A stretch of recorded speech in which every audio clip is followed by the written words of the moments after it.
Hola, hola, hola, hola. Buenas tardes, estimados amigos de Radio Pentagrama y estimados amigos de la Radio Pentagrama, www.radiopentagrama.com y también del fanpage Radio Pentagrama. Estamos iniciando el programa denominado La Billetera, este programa que se mete en el bolsillo de las empresas y también de nosotros los particulares. Y estamos como siempre con Ignacio Castro, nuestro panelista permanente, que es el que se lleva el peso del programa, por supuesto, porque él es el entendido en economía, no quien les habla. Así es que Ignacio es ingeniero comercial, tiene un magíster por ahí también y tiene algunos otros estudios, incluyendo uno en Estados Unidos. Así que lo vamos a saludar de inmediato. ¿Cómo está, don Ignacio? Muy bien, Carlos, un gusto de estar aquí contigo en la radio, en el programa. Por fin viernes, así que y un gran saludo a todos los auditores. Por fin viernes y mi cuerpo lo dice, como es un refrán. mi cuerpo lo sabe. Y mi cuerpo lo sabe, algo así. Oye, y después de una semana de frío, dicen que va a continuar el frío, ¿no? Parece. Parece, sí, parece. Y el frío congela las finanzas. Sí, no, fue una semana, o sea, de hecho, vamos a tratar de avanzar lo más rápido posible, auditores, porque fue una semana, pero escalofriante. Ya. Escalofriante. Empecemos nomás con los problemas que trae aquí metidos en el listado, en la pauta. Sí, pues, Temas varios y rápidos, dice. Problemas en el CGE, demora en reposición de servicio eléctrico.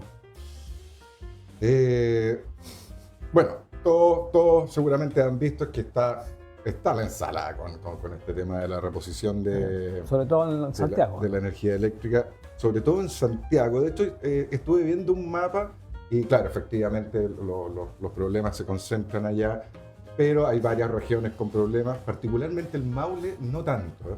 Sí, no tanto el Maule. No tanto. Nos hemos salvado en ese sentido, pero allá en Santiago sí. De hecho, Rengo también estaba hasta ayer sin energía. Parte de Rengo. Sí. Bueno, en Santiago fueron más de 5.000 puntos críticos en donde, la verdad es que, bueno, todos seguramente han visto imágenes o fotos en los diarios en donde estaba caído postes por todas partes, etcétera, etcétera. La mayoría de los cortes, disculpa, es por caída de árboles. Por caída de árboles. Caída de árboles. Y esto siempre me ha llamado la atención a mí, Ignacio, no ahora, sino de siempre. Uno muchas veces por el camino que vaya, sea principal o rural, no tanto en la carretera a las 5 Sur, no, pero en el resto de los caminos transversales, resulta que siempre me ha llamado la atención que los cables de la energía eléctrica en muchos lugares pasan a través de las ramas de los árboles, lo que es tremendamente peligroso. Súper peligroso. Súper peligroso, provoca incendio de partida. Puede provocar incendio. Esa es una cosa. Y lo otro que una vez investigué, porque hice un reclamo, es que estas grandes empresas han tercerizado ese tipo de trabajo.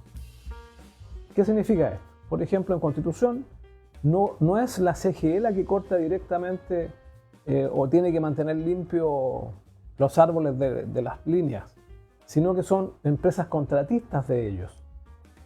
Yo no sé si le facturan y les pagan igual, pero la cuestión es que la pega no la hacen bien. Obviamente el responsable es la empresa que contrata, pero son los contratistas los que no hacen bien la pega. Y eso nos pega a nosotros de frentón a los particulares. Y eso no me quería decir, lo he observado, lo he visto, lo he constatado. Sí, hay una serie de factores acá que la verdad es que no profundicemos mucho en eso porque claro, efectivamente los árboles, las ramas, los postes, ¿de quién son responsabilidad? Y ahí hay varios temas, que las ramas sí, que los árboles no, porque los árboles pueden ser propiedad privada o responsabilidad municipal. La verdad de las cosas que el tema es que ha costado mucho reponer el suministro, allá particularmente en Santiago, y claro, después de una tormenta que deja 5.000 puntos críticos, vaya que es complejo. De hecho, es tanta la complejidad que tiene Enel en este minuto. Enel, los propietarios de Enel son italianos. Claro. Y particularmente tiene una participación muy alta el gobierno italiano. Por lo tanto, lo hace ser una empresa particularmente estatal. Bueno, por eso hay una noticia por ahí que dice que el gobierno italiano estaba muy preocupado por esta situación. Claro, claro. O sea, y están muy preocupados especialmente por la amenaza de quitar la concesión. Claro, eso te iba a decir. Yo Sí, no sé claro. yo no sé si están preocupados por los daños que han ocurrido y las demoras en las reposiciones, o están preocupados porque supuestamente se iniciaría el trámite de caducidad de la concesión. Claro, les preocupa eso al gobierno italiano. Y debe ser mucha plata. Mucha, mucha. De hecho, CGE, que ya nos incumbe a nosotros, CGE también es estatal, porque los dueños son chinos. Y es una empresa china de la cual es dueña el Estado. Entonces, estamos rodeados ahí por El Estado propiedad. chino. El Estado chino, exactamente. Entonces, pero más allá de eso, son empresas y tienen que ir reponiendo. Pero han sido tantos los problemas, más allá de las cuadrillas. O sea, imagínense la cantidad de gente para poder reponer 5.000 puntos críticos. Y además, incluso hay problemas de dónde conseguir postes. En este minuto. Ah, ¿también? Sí, claro. Sí, claro, eso es un gran problema porque se unen dos factores. Uno, la cantidad de postes que hay que reponer. O sea, claro, yo puedo poner una orden de compra por 10 postes, pero no puedo poner una orden de compra por 10.000 postes. ¿Quién los construye? Y más encima, quienes construyen postes dependen mucho de los proyectos inmobiliarios. Y los proyectos inmobiliarios en este minuto están en el suelo. Prácticamente, hay muy pocos. Por lo tanto, toda esta tormenta que hubo con vientos huracanados y etcétera, etcétera, nos pilló mal hasta en eso. Entonces, y si no hay postes, no puedo reponer la energía. Vientos huracanados, dijiste. Es que el otro día hice un cuadro comparativo entre la velocidad del viento, no de las ráfagas, sino de la permanencia del viento en los huracanes en Estados Unidos. Y parten de 200 kilómetros por hora hacia arriba. Nosotros llegamos a ráfagas de 95 aquí en Constitución, pero no permanente. Ráfagas no, o garrafas como decían algunos. Garrafas, claro. y no es, imagínate con 200, no queda ni un techo en Constitución. O sea, seguramente los techos antiguos de teja con harto barro probablemente no se levanten, ¿no? Pero el resto, ya. Eso nomás quería acotar. Así que bueno, hay en este minuto, solo en Santiago hay 50.000 familias todavía que no han recuperado el suministro eléctrico. Y bueno, y empezaron a saltar las buenas ideas a nivel parlamentario, a nivel... Bueno, lo que significa para las personas particulares, lo que significa que se le vence todo lo que tienen en el refrigerador, si tienen conservera también se vence. Sí, claro. Es plata, po. Sí, claro. Y yo me atrevo a decir que de los negocios, de los típicos negocios de barrio, etcétera, o sea, ¿quién tiene generador? Nadie. Claro, son muy pocos. Sí, imagínate las conserveras de las bebidas, de los helados, ¿para qué decir de los helados? Po? Pero de toda una serie de productos que tienen que estar más o menos congelados. Cecinas, lácteos. Claro. Sí, bueno, las multas a las empresas eléctricas se vienen, eso sí que sí. La idea de caducar contratos no le veo mucha viabilidad. Yo creo que nunca sucedió. Se han caducado contratos de empresas de servicios básicos, eso sí. De esto me acuerdo de una empresa de agua en el sur, que alguien cometió el error y derramó petróleo en el agua potable. Sí me acuerdo. Claro, a ellos les caducaron el contrato. Pero de una empresa tan grande, de una cobertura tan grande como es Enel o como es CGE, yo no tengo recuerdo que alguna vez haya sucedido, con todos los problemas asociados. Pero yo creo que traje algunas ideas que leí por ahí, que son, o sea... ¿Puedo agregar algo antes que tú digas esa parte? Claro, las empresas tienen una multa, las empresas van a indemnizar incluso, pero ¿qué multa van a pagar los servicios públicos que no supervisaron en la debida forma? ¿Qué les va a pasar? Porque aquí se están lavando todas las manos, po. Si esta es una cadena de irresponsabilidades, sobre todo de quienes supervisan. Y a eso, sí, tiene mucha razón en eso.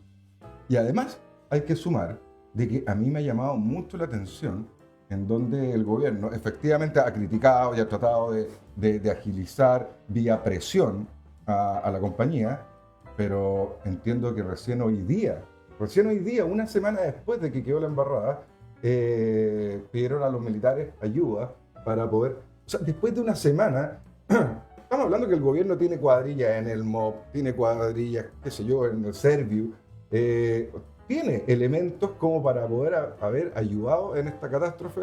Sin embargo, solo fueron críticas. ¿Y las Fuerzas Armadas, por supuesto? Las Fuerzas Armadas, pero solo... O sea, imagínense al principio, que al principio hay que sacar árboles, sacar postes caídos. Todo ese trabajo podría haber sido apoyado por elementos gubernamentales que nunca se pusieron a disposición. Entonces, ahí hay una desidia más o menos importante de parte del gobierno, en donde se sentó, cruzó los brazos y se puso simplemente a mirar.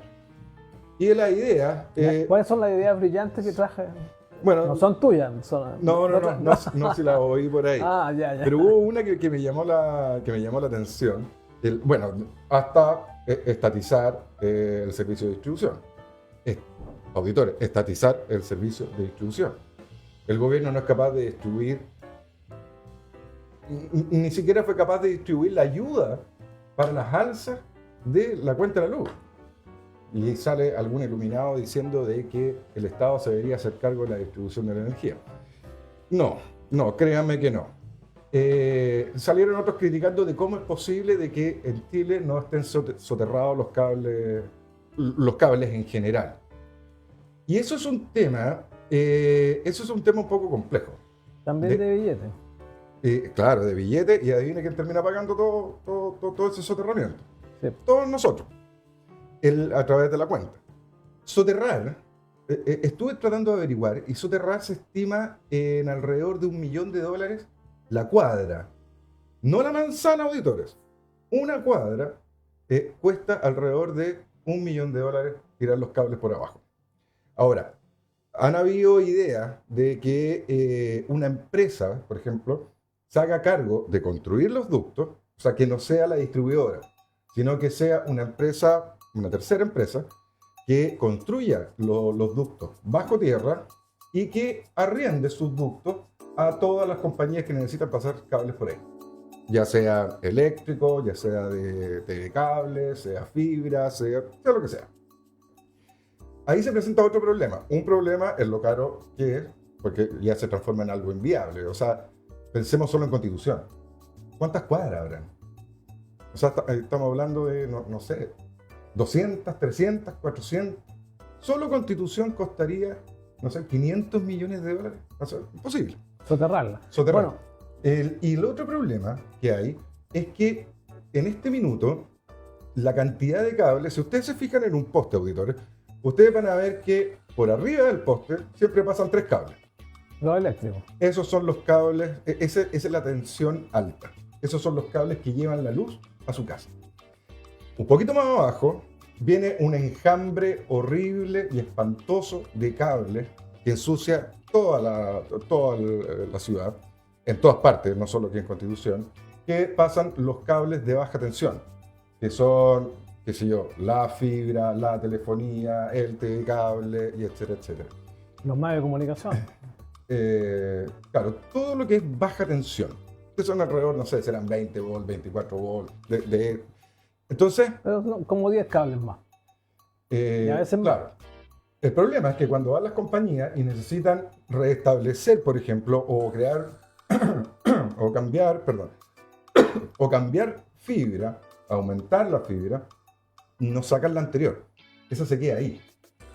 Entonces, uno explica unos 5 cables, pero no el enjambre de cables que hay.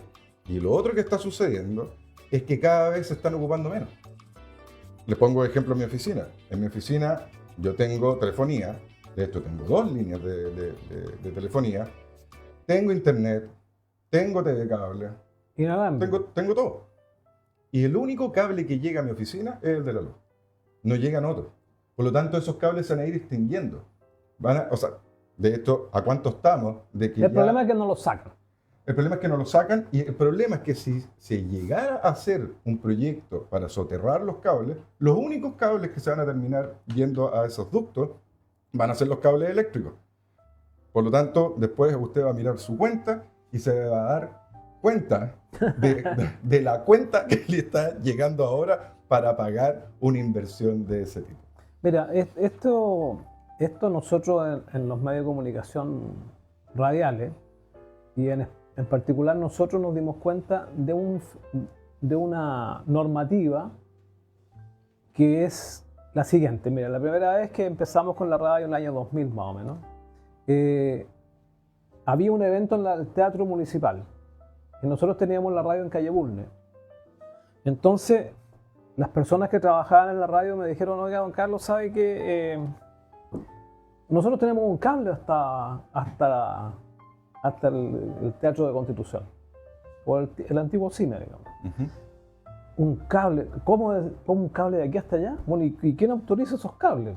No, me dijo, sí, los postes del tendido eléctrico, por norma, tienen que autorizar a cualquier medio de comunicación que instale sus cables.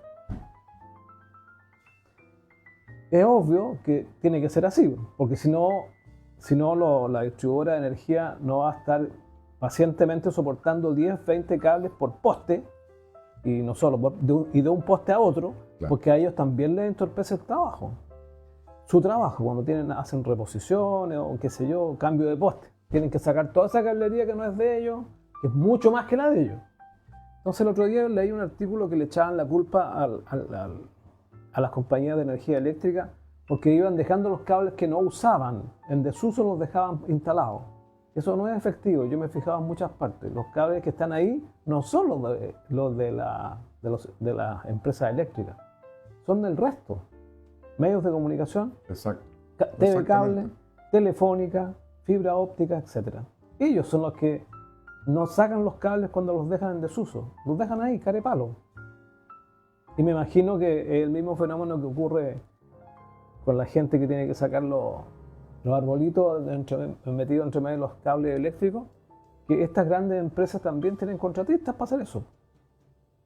Entonces el contratista no saca el cable viejo, instala uno nuevo y se aprovechan algunos pedazos viejos también.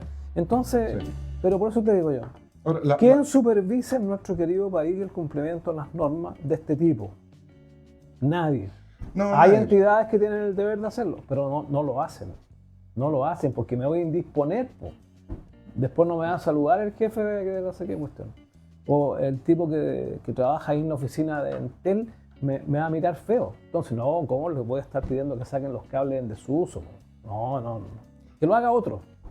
Sí, y yo me imagino que la razón, bueno, más allá de que es más trabajo, pero me imagino, aquí hablo desde la verdad de la ignorancia, me imagino que no lo hacen por miedo a equivocarse. Porque tratar de identificar el cable, justo el cable que tengo que sacar, no debe ser una tarea muy simple. Bueno, en el caso de la fibra óptica y todo eso es más o menos simple. Y en el caso de los medios de comunicación también.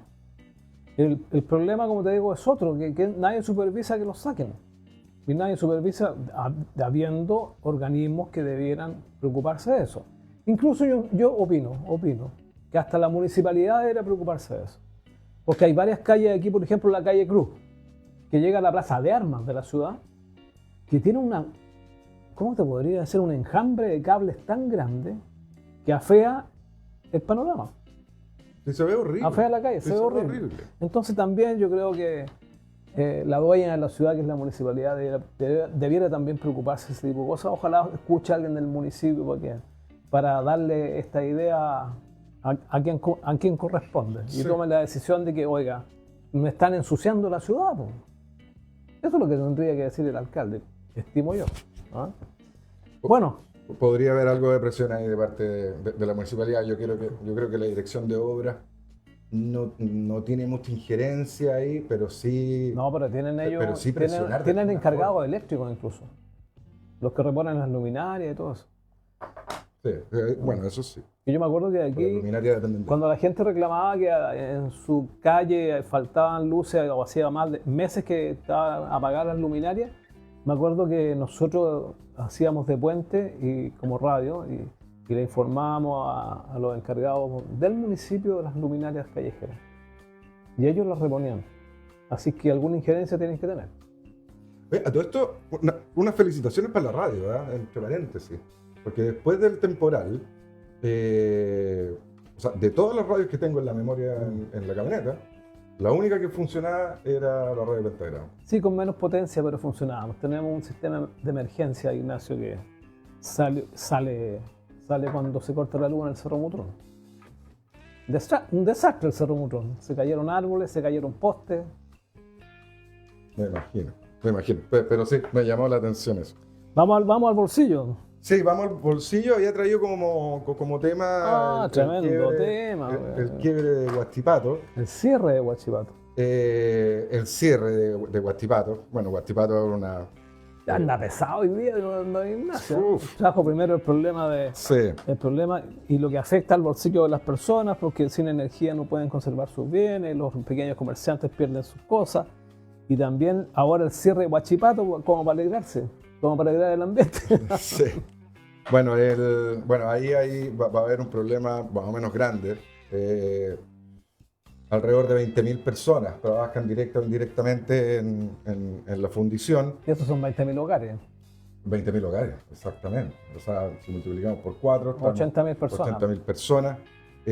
Así que sí, es delicado ese tema, pero la verdad de las cosas que yo creo que no había mucha alternativa. De hecho, cuando se levantaron las salvaguardias contra las importaciones chinas, que en estricto rigor efectivamente había un tema de subvención estatal para la China, digamos. Para el acero chino que entra a Chile. No había mucho por dónde buscar la solución. La única forma que efectivamente esto se podía salvar era por el tema de la certificación del acero, que en el caso nuestro, el caso chileno, que es un país tremendamente sísmico, es tremendamente importante esa certificación. Y los chinos son como un poquito reacios a ese tema de certificaciones, tienen sus propias formas de certificación. De hecho, en algunos casos llegan a ser incluso departamentos de la misma empresa que fabrica el acero, hay un departamento que lo certifica. Y eso no corresponde. Aquí en Chile funcionamos de una forma bastante más seria. Así que, pero sí, o sea, Huachipato, que es una división de CAP, ya llevaba en 10 años pérdidas por más de 900 millones de dólares. Era insostenible ese escenario. Más allá de las salvaguardias que no sirvieron absolutamente para nada, y no sirvieron para nada porque Molycop, que es la compañía que le compra las famosas bolas de acero para la molienda en la minería, claro, antes que pusiera la salvaguardia se sobreestoqueó y por lo tanto no. Y ahí es donde el ministro Grau decía, pero ¿cómo es posible de que exista tanta irresponsabilidad en las empresas que no se ponen de acuerdo en el precio? ¿En qué precio se iban a poner de acuerdo? Si Molycop ya había comprado, estaba sobreestoqueado y compró mucho más barato. Ahí la certificación no es tan importante porque las bolas de acero se ocupan para la molienda, no hay un tema de seguridad, no es como construir un edificio y ocupar acero para eso. Por lo tanto, la verdad es que Huachipato no tenía mucha vuelta.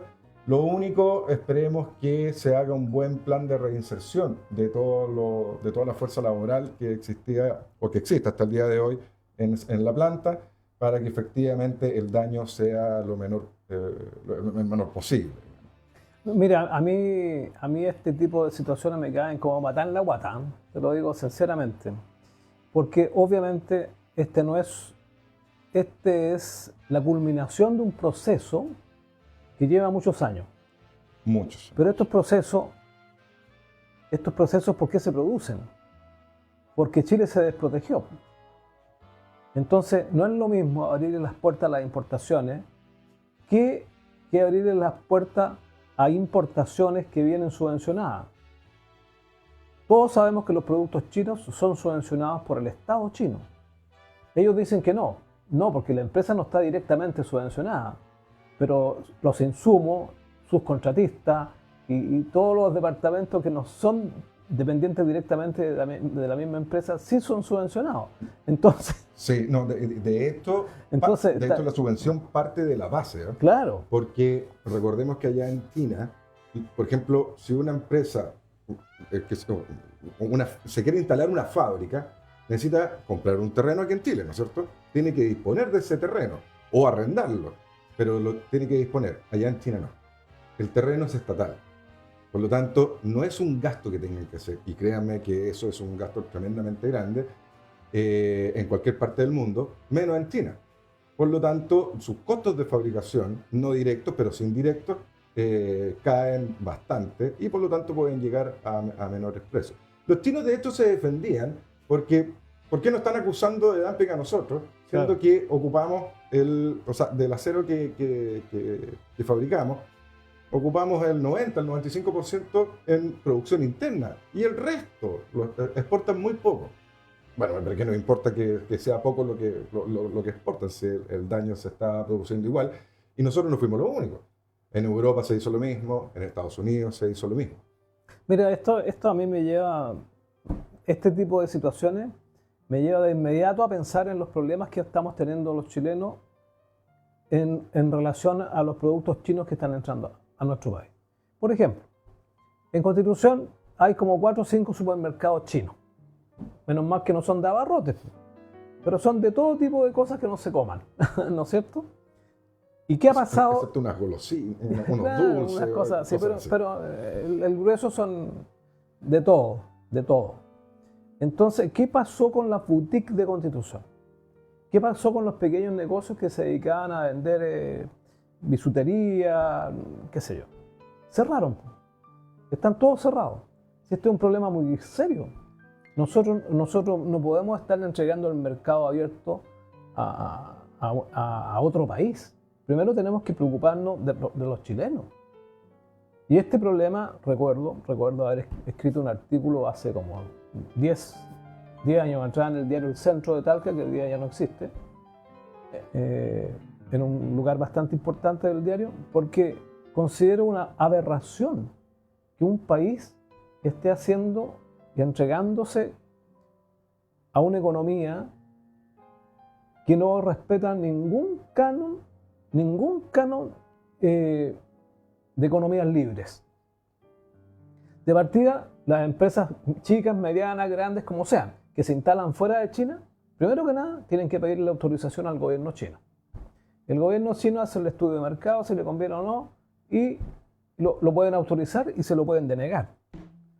Tienen participación en todas las empresas chinas, porque en realidad lo que hacen los tipos es administrar la empresa. Pero los dueños es el Estado chino. ¿Ah? El Partido Comunista Chino es el dueño. Entonces, resulta que cuando tú estás compitiendo con un negocio chino, no estás compitiendo con otro particular a tu mismo nivel. Estás compitiendo con el Estado chino. Así es. Con un Estado. Entonces no hay una equiparidad en la competencia. Razón por lo tanto, no hay competencia. No hay competencia. De hecho, entiendo, pero no estoy seguro, o 100% seguro, o que sea en todos los casos. Pero entiendo de que todos estos negocios chinos, los propietarios no son los chinos que nosotros vemos. No. Ellos no son los dueños. El Estado determinó crear, por ejemplo, un negocio chino, Una empresa X. Una empresa X que se va a ubicar en la ciudad de Constitución. Eso se hace obviamente a través de embajada, a través de consulado. Y ellos, el Estado arma todo. Una vez que tiene armado todo, tanto el dónde, implementar, todo lo que son los inventarios, etcétera, etcétera, toma a familias chinas y les ofrece, yo creo que ofrece con hartas comillas, el hacerse cargo de la operación de esos negocios. Pero ellos no son propietarios de nada dentro de lo que es ese negocio, solo lo administran. Entonces, yo fui testigo, ponte tú, en Constitución, porque no solo tienen el problema de la competencia, porque esto de las competencias desleal ocurre en la legislación laboral. ¿Por qué la legislación laboral protege al trabajador o al empleado? Lo protege porque detrás de eso hay una lógica filosófica que dice que el trabajador está en desmedro frente a su empleador, razón por la cual la ley lo equipara. Lo equipara. Y por eso se hizo la ley laboral y qué sé yo. Pero acá en las economías de libre competencia también debiera pasar lo mismo. Equiparemos a los empresarios chilenos que producen, por ejemplo, zapatos. ¿Por qué ya en Chile se producen el 5% de zapatos de lo que se producía hace 50 años? Porque entraron los zapatos chinos. Sí, claro. Y resulta que ¿dónde está la competencia igualitaria en este caso? No hay competencia igualitaria. No hay competencia igualitaria. Sí, bueno, de hecho, por eso el amigo Trump insiste con 60%. Con establecer fuertes aranceles a los productos chinos. 60%. La lógica que hay por detrás es exactamente lo que estabas diciendo. Equiparar a través de aranceles la competencia. Mira, no solo eso. No solo eso. Hay otra cuestión que es muy grave, que es muy, muy humana. Hay países que le están poniendo cortapisa a los productos chinos porque tampoco tienen una competencia desde el punto de vista del respeto de los reglamentos y normas internacionales de la Organización Mundial del Trabajo. ¿Ah? Porque el sueldo base que tiene el chino no se parece ni siquiera cumple con los mínimos establecidos en una sociedad libre. No cumple con esos requisitos. El otro día escuchaba otro país, claro que estos otros son más locos, que el sueldo promedio eran $3 en Venezuela. En Venezuela. Bueno, no es el caso de China. China está mucho mejor. Pero no cumple con los requisitos del respeto a los trabajadores, las empresas chinas, como se entiende en Occidente, como se entiende en Chile, como se entiende en Europa, como se entiende en Estados Unidos, como se entiende en el mundo libre. No cumplen con esos requisitos. No. Entonces también tenemos ahí una desequilibriedad. No. Entonces nosotros le compramos, en Europa hay países que no le compran a ciertos países africanos porque tienen trabajo de niños. ¿Ah? Entonces no le compran a ese país. No pueden vender en Alemania productos que se producen con trabajo de niños en India, por ejemplo. Por nombrarte una ciudad, sí, sí. un país. No que de hecho en Asia fue muy común hasta que paró. Claro, pero todavía existe. Entonces no venden esos productos, porque saben que tienen regimientos de niños trabajando en sus industrias textiles. Pero resulta que acá nadie dice nada. Y, bueno, el otro gran ejemplo es el tema medioambiental. No, nos van a poner una capucha en la cabeza porque nos están diciendo que tenemos que ir al corte, al corte de la radio. Así que espérenos un minutito y volvemos con ustedes.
ser mejor chino no.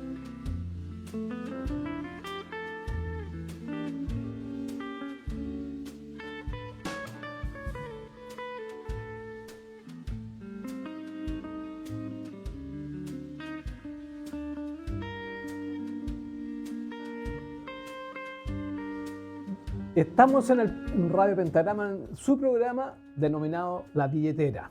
Nos metemos muchas veces, a veces buenamente, otras veces malamente, en el bolsillo de las personas, pero sobre todo en el bolsillo de la empresa, y tratamos de establecer una relación entre la empresa y el particular, entre nosotros mismos. Don Ignacio, ¿qué otra Sí. noticia alegre nos trae? Sí, para terminar un poco con el tema China, para hablar en general, China está teniendo bastantes problemas con su economía. Esto sí que nos pega a nuestra billetera, También, claro. pero súper fuerte. Se esperaba de que China tuviese un crecimiento potencial, es decir, o tendencial, de 5%, pero al parecer los números, o sea, el año pasado ya fue un año complejo, este año también se está viendo un poco complejo. Los números de China no se siguen mucho los números, sino que se sigue, porque estamos hablando de un gobierno totalitario, por lo tanto con los números puede hacer magia. Claro, Por lo tanto, un crecimiento, por ejemplo, de China del 5 no es un dato relevante. Sí es relevante compararlo con lo que pasó con el dato anterior, con el dato anterior, con el dato anterior. Es decir, seguir la tendencia de lo que va sucediendo con la información económica que aparece en China. Pero al parecer los problemas son más o menos graves. Una vez en un programa lo conversamos, su población se está envejeciendo, no hay renovación, está empezando una migración más o menos importante de chinos que salen de China buscando otros lugares para vivir. Claro, el mundo está lleno de chinos. Sí, Está lleno de chinos. Sí, está lleno. Al Entonces, país que usted vaya, señor, el 30% de la gente que ve en la calle son chinos. sí. Es impresionante. Y eso, de cierta manera, las cosas se ajustan en el largo plazo, pero más en el corto y mediano, sí nos va a pegar, y de esto ya se está viendo en el precio del cobre, que está en buen precio, pero no en los precios que tuvimos a principios de año. Lo vemos en el litio, que está en el suelo. Entonces, estamos viendo las primeras señales de una China que está disminuyendo en forma importante su potencial de crecimiento. Bueno, hay que pensar respecto del cobre, que el cobre chileno tiene costos que son poco más de $2 por, ¿no? Depende de la compañía, pero por ahí anda. Por ahí. O sea, todo lo que sea bajo $3 la libra ya no es conveniente. Sí, claro. Pero Tiene que estar de $2, 8 para arriba. de esto hay minas que justifican su existencia por el precio actual del cobre, como es El Salvador. El Salvador estuvo a meses de cerrarse en el gobierno de Ricardo Lagos, y de repente vino la explosión del precio del cobre. Y bueno, y ahí se echaron para atrás y dijeron, no, mejor no la cerramos, sigamos adelante porque ya el precio estaba justificando la actividad de la mina. Para terminar este tema, Ignacio, respecto al cobre, el cobre en este minuto no nos está dejando nada. ¿Por Codelco, dices tú? Sí, claro. No, nada. Está arroja pérdida y De tiene un pasivo extraordinario, digamos. sí, no es el sueldo de Chile, es el sueldo de los que trabajan en Codelco. Claro, O sea, claro. Todos, auditores, todos nosotros le estamos pagando el sueldo a esas personas que trabajan en Codelco. Claro. Codelco no es capaz ni siquiera de pagarles el sueldo. Ya no es un beneficio para el país. Ya. Esa parte está muy compleja. Sí, porque hace poco vi que el año pasado se endeudó en $18.000 millones.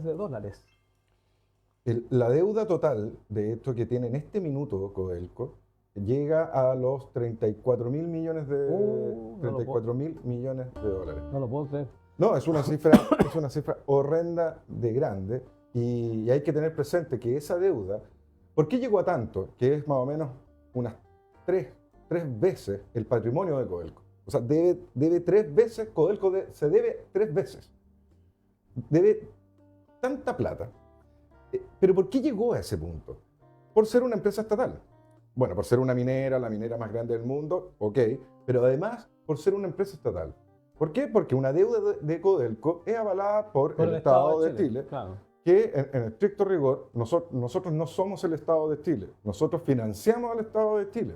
Claro. Todos los ciudadanos chilenos lo financiamos.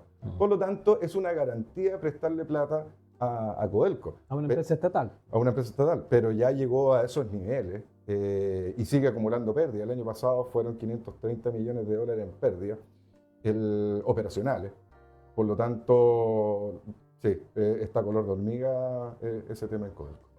Ya, eso nomás quería decir porque desde Huachipato llegamos hasta Codelco. Bueno, parecidos, son extracciones minerales también. Ayer salieron los datos de IPC aquí en Chile y las noticias no fueron muy buenas. ¿Se esperaba que no fueran muy buenas? Sí, se esperaba. De hecho, se esperaba un IPC de julio del 0,6%, fue un poquito más alto, fue un 0,7%. Anualizado llega al 4,6% y lo que llevamos acumulado este año ya es 3,1%. O sea, en 7 meses del año ya llevamos un IPC de 3,1%. Este año lo vamos a terminar alrededor del 4,5, 4,7, quizás se llegue al 5, está complejo ese escenario también. ¿Cuáles fueron las principales subidas? El transporte aéreo, ya, ok. Pero obviamente el elemento que impactó fuerte fue la subida de los precios de la electricidad, que subieron un 12%. Y, ojo auditores, subieron un 12% en julio. Se suponía que las alzas empezaban en julio.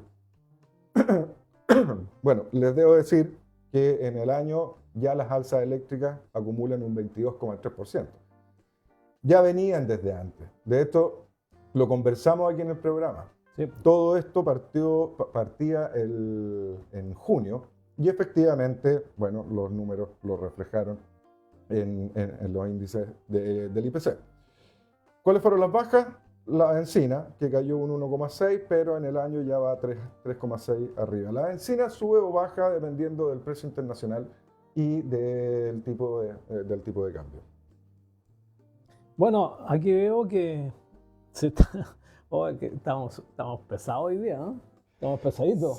Sí. Ahora viene en la pauta, estimado auditor, las pensiones. Sí, Presentación del protocolo, la propuesta del gobierno. Sí, bueno, la teleserie de las pensiones ya lleva quizás cuánto tiempo. Sí. Se activó la semana pasada cuando el gobierno presentó un protocolo, un proyecto a la Comisión de Trabajo del Senado, en donde Mario Marcel, ministro de Hacienda, y Janet Jara, la ministra del Trabajo, empezaron a presionar a la comisión para que se votara al tiro. Y ahí el presidente de la comisión, Juan Antonio Coloma, le dijo, oye, por favor, dennos el fin de semana para poder leerla, que sea. Al menos. Al menos. Así que bueno, no se votó, se leyó y bueno, y efectivamente no era una buena propuesta. Está el famoso 6% adicional en nuestra cotización. 3 puntos de esa cotización adicional se irían a capitalización individual. 1 punto para cubrir la sobrevida de la mujer y 2 puntos de préstamo al Estado. Y esa fue la que más me gustó, porque ahí hubo una originalidad, pero tremenda de grande. O sea, todos nosotros... Pero la verdad es que no te puedo creer. Todos nosotros tenemos que trabajar y de nuestro sueldo, obligado... Y de todos los impuestos que pagamos. Además de todos los impuestos que pagamos. Todos los impuestos. Pero de nuestro sueldo le tenemos que prestar 2 puntos al Estado. 2 puntos porcentuales. O sea, si usted gana 100, usted tiene el deber de todos los meses hacerle un préstamo. Y ese préstamo también, con muchas comillas, a la izquierda y a la derecha. Porque se hablaba de préstamo. Ya, pero ¿y cuándo me lo van a devolver? ¿Cómo lo cobro? ¿Cómo lo transo? ¿Cómo lo cobro? ¿Es un papel? ¿Es un pagaré? ¿Es un bono? No, nada de eso. Eso me hace recordar los bonos CAR, Por ejemplo, claro. los certificados de ahorro reajustables, que se usaron mucho hasta los años 70 y tantitos. Y recuerdo cuando Chile le pagó a un país, mira, para no meterme en la pata de los caballos, voy a contar el grueso, ¿no? Chile le pagó a un país con certificados de ahorro reajustables, con bonos CAR. Y como ese país era simpatizante del gobierno que había salido y de la misma línea política, lo aceptó feliz, pero obviamente no podía no aceptarlo porque estaba defendiendo precisamente a los bonos CAR, que eran los bonos con aval del Estado. Y se quedó con los bonos, le pagaron con bonos CAR. Fue un ministro Ezaguirre, parece que fue. Uno que era curicano, uno flaco, largo, alto, ministro de Hacienda. Bueno, Me pilla. pero fue muy simpático porque empezaron a presionar a Chile, un país, como te digo, en general de izquierda, ¿no es cierto? Porque empezaron a presionar en el año 74. Y el flaco se le iluminó la película y dijo, bueno, paguémosle. Le vamos a pagar todo lo atrasado, pero con bonos CAR. Sí, bueno. Y así fue, Sí, se transformó en una risa internacional esta cuestión. Sí, claro, pero tiene que haber sido bonos en denominación de escudo. ¿No? Y que si no valían nada. sí, claro, terminaron pero eran estatales. Sin valer nada, igual que los bonos, los CORA. Ya, señor, sigamos con su protocolo. Sí, ese era el 2 por chupalla. Sí, no, esa fue la propuesta del gobierno, además de una serie de puntos, los cuales no vale la pena entrar. Lo único que quiero decir es que uno de los puntos es que el gobierno insiste en crear instituciones paralelas que hagan exactamente el mismo trabajo que hoy en día hacen las AFP. Todas las reformas... ¿Estatales o privadas.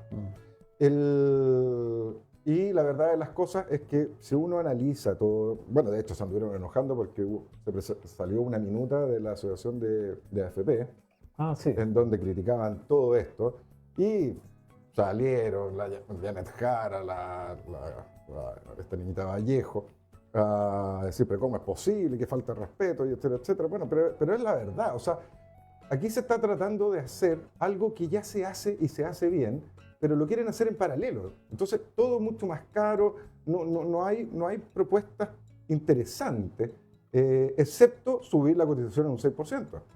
Pero sería tan simple como decir, ok, subimos la cotización en un 6%, todo el mundo aporta 16% todos los meses a su cuenta individual y punto.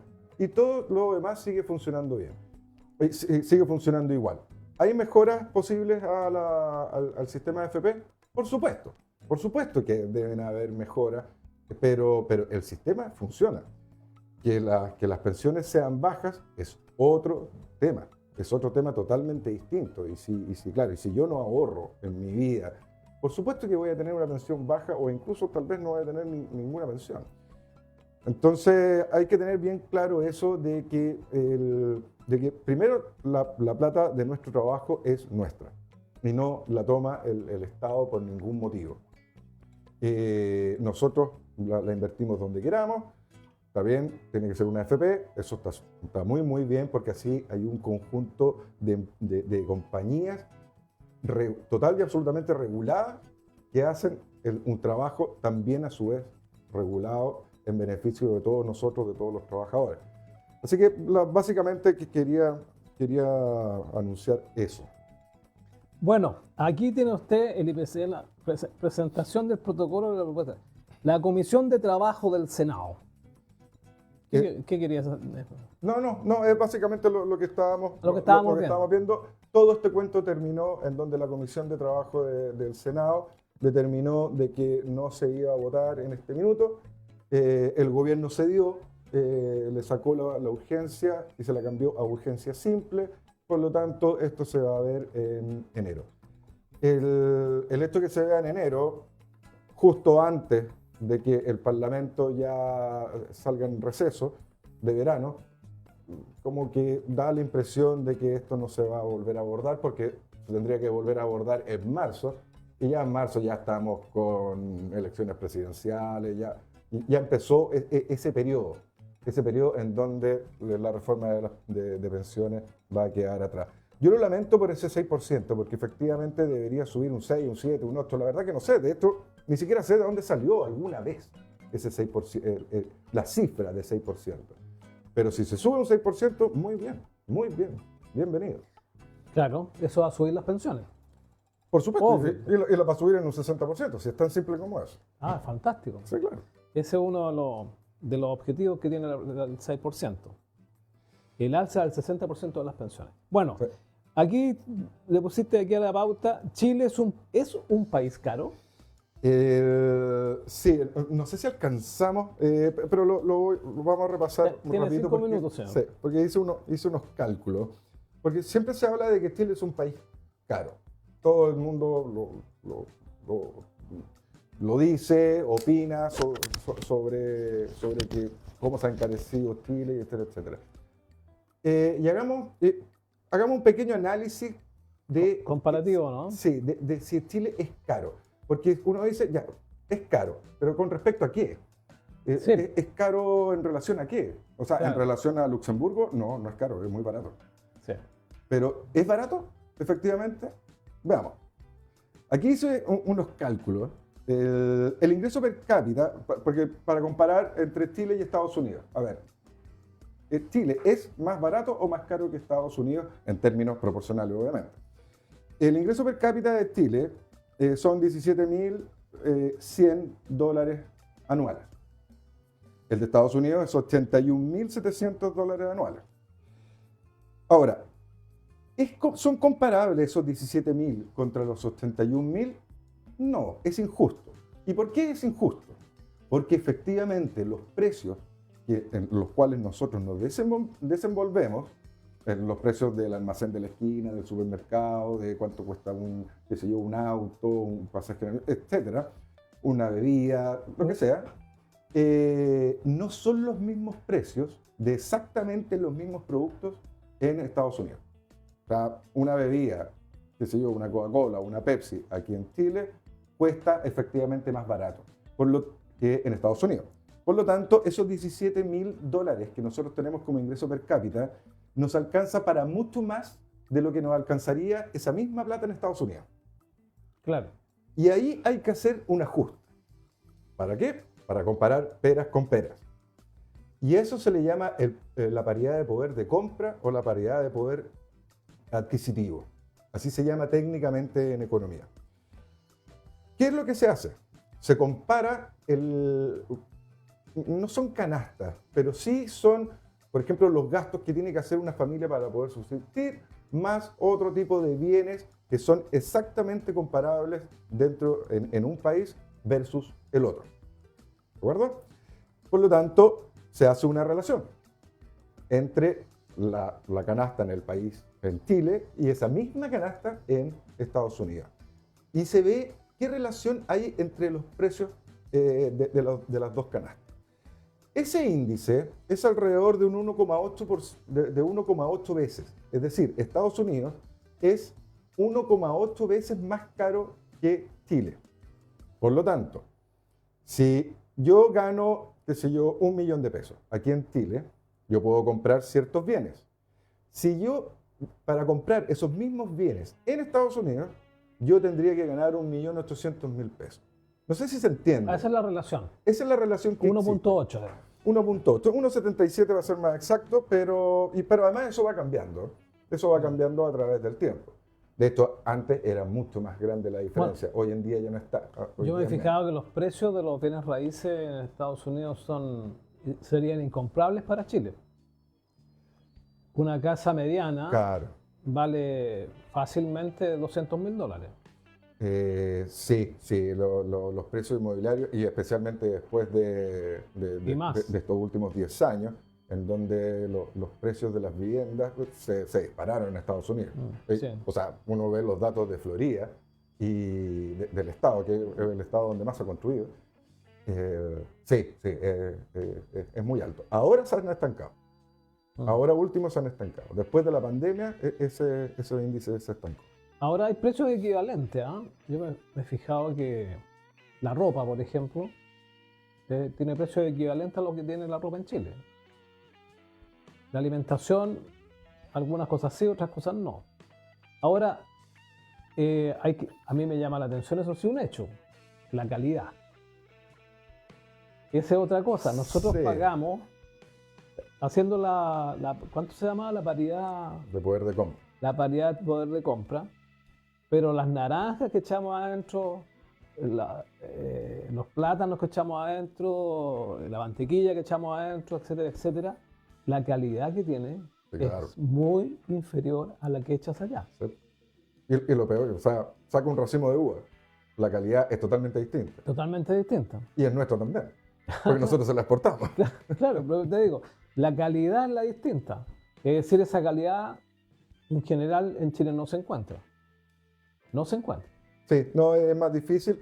En algunos casos las marcas han tenido que equipararse en ese sentido. Doy un par de ejemplos. El ketchup.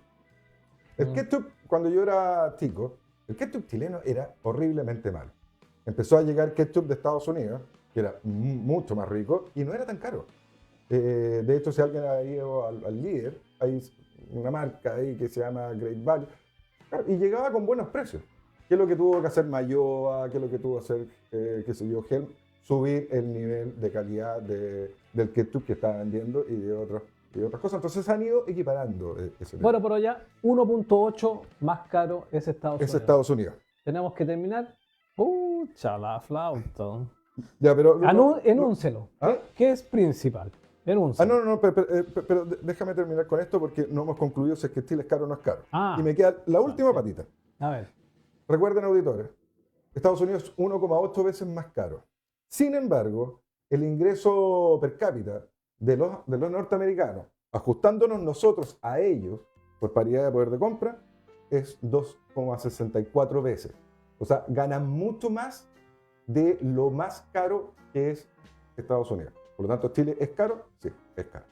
Pero en relación a lo que ellos ganan, es barato para ellos. Ah, claro, sí. Ellos vienen para acá y claro, efectivamente. ¿Podrías repetir la última cifra, por favor? Porque no la escuché bien la pregunta. Por paridad de poder de compra, Chile es 1,8 veces más caro, o sea, Estados Unidos es 1,8 veces más caro que Chile. Sí. Pero los norteamericanos tienen un ingreso promedio 2,64 veces, 2,6 veces más que nosotros. Por lo tanto, ganan mucho más plata de lo más caro que es Estados Unidos. Claro. O sea, para ellos es más barato en realidad. Para ellos es más Lo que barato. ellos compran. Y efectivamente nosotros vivimos en un país, en relación a Estados Unidos, en un país caro. Claro. Ahí nos podemos dar cuenta que efectivamente sucede eso. Así es. Así es. Bueno, ¿qué vamos a hacer, señor? Ya nos dicen, nos están sí, echando. Vamos a dejar algunos temas para... ¿Qué es principal para- y mercados? Tenemos para rato con eso, así que estamos fritos. Sí, no, teníamos esos dos puntos, los vamos a dejar pendientes para la próxima Para la semana. próxima semana. En los mercados, la verdad de las cosas que lo único que quiero decir es que todo la debacle que ocurrió entre el viernes pasado, que justo empezó a pasar cuando estábamos haciendo el programa, y el lunes, todo eso ya se ha revertido bastante. Los mercados cayeron un 10%, que es mucho, pero bueno, fue un ajuste que sucedió. Tal vez lo explique después, pero un poco técnico. Pero ya está volviendo todo a la normalidad. Así es que la próxima semana se va a enterar, estimado amigo, de qué es, vamos a hablar de los mercados y qué es principal. Bueno. Sí, para todo esto, mucha gente me pregunta por el letrero que está en la oficina, ¿y qué es principal? Así que, bueno, vamos a hablar la próxima semana sobre eso. Bueno, pero si usted quiere, mire, yo le voy a hacer publicidad. Si usted, estimado amigo, quiere ser asesorado por un excelente economista como el que tenemos aquí al lado, puede ir a hacer las consultas que estime convenientes, muchas de ellas, la mayoría dijo él aquí, ante todos ustedes, gratis, en O'Higgins, esquina de Mont, segundo piso. Así es. En el lado La oficina oriente, 9. oriente. en el lado oriente de la esquina. Así que ya sabe, ahí puede ir a consultarle a Ignacio y si usted quiere aprender a invertir sus ahorros de mejor forma, con mayor razón vaya a conversar con Ignacio, porque ahí esa es su especialidad. ¿O no? Absolutamente. ¿O me estoy ya, No, ya. absolutamente. Está bien. A eso nos dedicamos. Tenemos que despedirnos, Ignacio. Nos tenemos que despedir. Ha sido un placer, como siempre, como todos los viernes. Un gran saludo y un gran abrazo a todos a nuestros auditores. Y bueno, excelente fin de semana para todos. Excelente fin de semana y esperando que estén todos bien, nos despedimos. Chao, hasta luego, que lo pasen muy bien. Adiós.